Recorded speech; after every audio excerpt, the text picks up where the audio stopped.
mencanangkan bahwa semua manusia dilahirkan sama, that all men are created equal. Assalamualaikum warahmatullahi wabarakatuh. Waalaikumsalam warahmatullahi wabarakatuh. Alhamdulillah wassalatu wassalamu ala sayyidina Rasulillah sayyidina wa maulana Muhammad ibn Abdullah wa ala alihi wa sahbihi wa mawalah. La haula wa la quwwata illa billah. Amma ba'du. Bapak-bapak, ibu-ibu, saudara-saudara kaum muslimin rahimakumullah. Setelah membebaskan manusia dari kemusyrikan, membebaskan manusia dari ras diskriminasi, mengikat manusia dengan tali akidah. Sebelum Islam datang, manusia dibedakan oleh warna kulit, manusia dibedakan oleh faktor keturunan, manusia dibedakan oleh faktor harta dan benda. Adalah Rasul yang mengajarkan, innallaha la yanzuru ila suwarikum wala ila amwalikum walakin yanzuru ila qulubikum wa a'malikum. Allah tidak melihat potonganmu, Allah tidak melihat hartamu. Yang Allah lihat itu adalah hatimu dan amal perbuatanmu. Jauh sebelum Amerika teriak-teriak membanggakan apa yang mereka sebut sebagai Declaration of Independence, Nabi sudah mengajarkan kepada kita semua, An-nas kulluhum li Adam wa Adam min turab, la fadla li Arabiyyin ala ujamiyyin illa bittaqwa. Seluruh manusia berasal dari Adam. Adam diciptakan dari tanah. Tidak ada kelebihan Arab dengan yang bukan Arab kecuali takwanya. Jauh sebelum Amerika mencanangkan bahwa semua manusia dilahirkan sama, that all men are created equal. Jauh sebelum itu Islam sudah membebaskan manusia dari ras diskriminasi. Apa dalam konteks kekinian? Menghadapi zaman susah tetap jaga kerukunan. Ya Pak, ya Bu, oi Bu. Menghadapi zaman susah tetap jaga kerukunan, baik antar umat seagama, antar umat beragama, maupun antar umat beragama dengan pemerintah. Menjaga kerukunan, jangan saling sikat sikut di antara kita. Sebab kalau sudah rukun, saya ajak berhitung, 1 ditambah 1 sama dengan, itu matematika namanya, hasilnya pasti. Tapi angka sosial hasilnya aneh. Saya ubah jadi angka sosial. Ayo kita berhitung lagi. 1 orang takut ditambah 1 orang takut sama dengan 2 orang setengah berani. Kenapa setengah berani? Karena sudah berdua. Tadi kan takut sendiri. Kalau sama-sama takut berkumpul jadi setengah berani. Kalau ditambah 1 orang takut lagi, 1 orang takut ditambah 1 orang takut ditambah 1 orang takut sama dengan 3 orang berani. Kenapa jadi berani? Karena sudah bertiga. Kita yang lemah, kita yang marginal, kita yang dikucilkan, bahkan kita yang dilecehkan, kalau mau rukun kita akan kuat dan tidak bakal dipermainkan orang.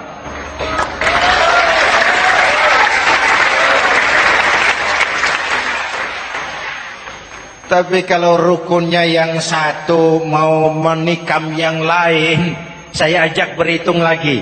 Yuk berhitung yuk. 1 ekor ayam ditambah 1 ekor musang sama dengan 1 ekor musang. Kemana ayamnya? Dimakan musang. Betul nggak nih hitungan? Ayo kita hitung lagi. 1 ekor ayam ditambah 1 ekor musang sama dengan 1 ekor musang. Kemana ayamnya? Dimakan musang. Jadi kalau kita suka kumpul dengan orang yang mau makan kita, selesailah kita.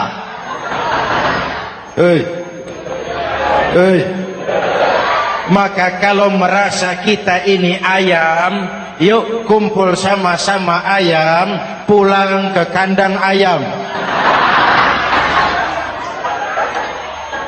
Kalau ada ayam kumpul ke kandang musang, itu namanya ayam minum begon.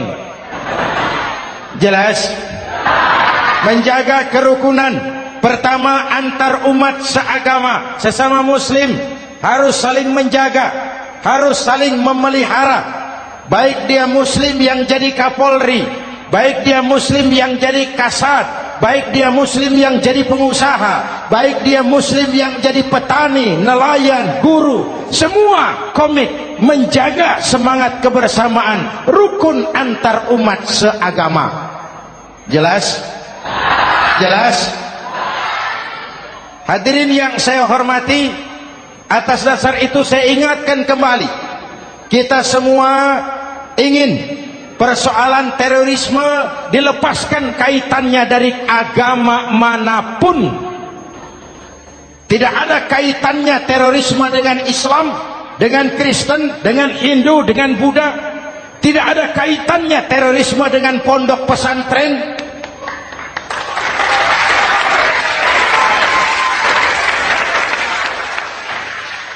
Jangan sampai pesantren jadi kambing hitam. Karena sejak zaman penjajahan, pesantren sudah terbukti memberikan kontribusi bagi perjuangan memerdekakan rakyat Indonesia. Rukun antar umat seagama. Yang kedua, rukun antar umat beragama. Islam ini rahmatan lil, jangankan manusia walaupun berbeda agama, binatang saja dihormati. Ada hadis, fa iza zabahtum fa ahsinu zibhata. Kalau kamu menyembelih hewan, sembelihlah dengan cara yang terbaik. Jangan menyembelih ayam dengan pisau tumpul. Itu namanya tidak berperi kebinatangan. Yang kecil lagi, saudara buka babul istinja, makruh buang air kecil di tanah yang berlubang. Sebab apa? Pertama, menjaga kesehatan. Siapa tahu di lubang yang saudara buang air kecil itu ada gas beracun. Kalau tidak, melindungi binatang yang ada di dalam lubang. Siapa tahu di lubang yang saudara buang air kecil itu ada semut sedang rapat membahas terorisme. Apa dosanya lalu mati dikencingi? Ini namanya rahmatan lis semut. Binatang saja dilindungi. Maka perbedaan agama tidak harus menyebabkan kita bertolak belakang. Perbedaan agama bukan alasan untuk saling bermusuhan.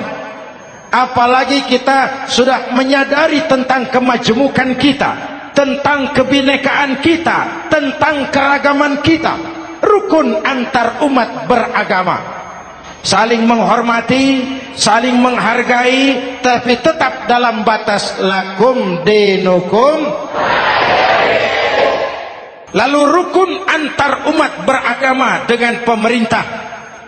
Hadirin yang saya hormati, yang benar kita dukung, Yang salah kita perbaiki dan kita tegur menurut cara-cara yang diajarkan oleh agama kita. Dan sholat berjamaah pendidikan bernegara yang paling bagus. Tadi kita sholat ada imam, ada makmum, betul? Makmum wajib ikut imam kalau imam benar sholatnya. Rakyat wajib ikut pemimpin kalau pemimpin benar mimpinnya.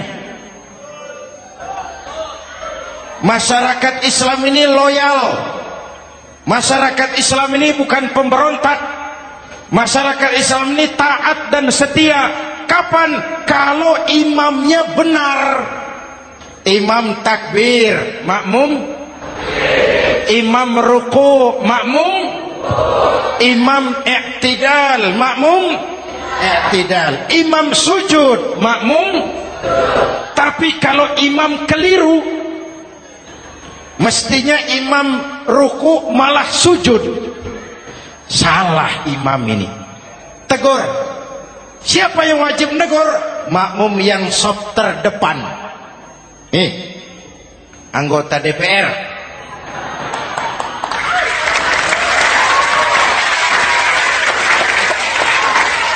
Ini wakil-wakil makmum ini, soft di depan ini.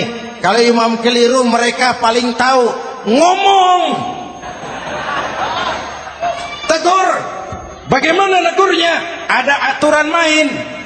Mestinya ruku, imam sujud. Salah ini imam. Subhanallah. Kan begitu negurnya. Betul? Tidak boleh juga imam keliru, makmum emosi. Main pegang, weh makmum salah, hoi hoi, kacau sholat. Betul? Anggota dewan ini sok di depan. Itu kalau imam keliru. Satu saat imam buang angin. Namanya manusia bisa buang angin toh. Apa makmum lalu berkata, demi kesetiaan saya kepada imam, imam buang angin, saya lebih keras lagi. Itu namanya fanatisme buta, loyalitas yang goblok. Imam buang angin, minggir. Iyyaka na'budu wa iyyaka nasta'in. Sampai situ imam buang angin, minggir imam. Lalu saf yang di depan maju. Tidak usah bikin sholat baru, teruskan pekerjaan imam. Ihdinas siratal mustaqim. Teruskan. Kenapa? Kalau bikin sholat baru lagi, nanti buang angin lagi. Bikin lagi sholat. Kapan selesainya sholat? Kapan selesainya membangun negara ini? Yang penting imam tahu diri, buang angin, minggir.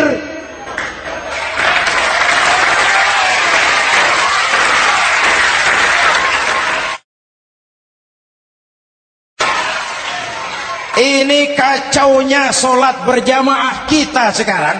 Kacaunya negeri kita sekarang. Banyak imam sudah buang angin, gengsi. Dia aja merasa nggak punya salah. Dikasih tahu sama makmum, imam tadi buang angin ya, malah jawab sedikit. Apa kalau sedikit lalu tidak batal sholat itu? Mekanisme kehidupan sosial yang diatur lewat tuntunan sholat berjamaah. Sehingga Nabi berpesan, kun imaman muta'an au ma'muman muti'an fala takun thalisan jazu'a. Kalau jadi pemimpin, jadilah pemimpin yang ditaati. Kalau jadi makmum, jadilah makmum yang mentaati. Jangan jadi golongan ketiga pemecah belah. Di depan tidak jalan, di belakang takut, ditaruh yang di tengah, di depan didorong, yang belakang ditendang. Ini namanya biang kerok. Saudara-saudara, dari uraian singkat ini saya ambil beberapa catatan pokok. Pertama, kalau ada intan paling mahal, Kalau ada mutiara paling berharga dalam hidup kita, itu tidak lain adalah karena keyakinan. Hidup jadi indah, hidup jadi berharga, hidup jadi berarti kalau didasari atas sebuah keyakinan. Dan keyakinan itu tidak lain adalah nilai iman kita, akidah kita kepada Allah Subhanahu wa ta'ala. Yang kedua, tetap menjaga kerukunan. Sesulit apapun zaman yang kita hadapi, kita tetap harus menjaga semangat kebersamaan. Kita harus tetap menjadi lem perekat yang menjaga keutuhan, baik sebagai bangsa maupun sebagai umat. Perbedaan adalah wajar, harus dihormati sebagai ciri kehidupan berdemokrasi. Tapi jangan perbedaan menjadi sebab kita bermusuhan, dan jangan perbedaan menyebabkan kita saling berpecah belah. Hormati perbedaan, jangan perbedaan dipandang sebagai permusuhan. Dengan akidah yang kuat dan kebersamaan yang kokoh, ayo kita hadapi kesulitan, kita atasi kesulitan, dan dengan kerja keras untuk menyongsong hari esok yang lebih pasti. Mari kita Fatihah, semoga Allah memelihara kita bangsa Indonesia ala hadhihi niyah. Wa ila hadratin Nabi. Al-Fatihah.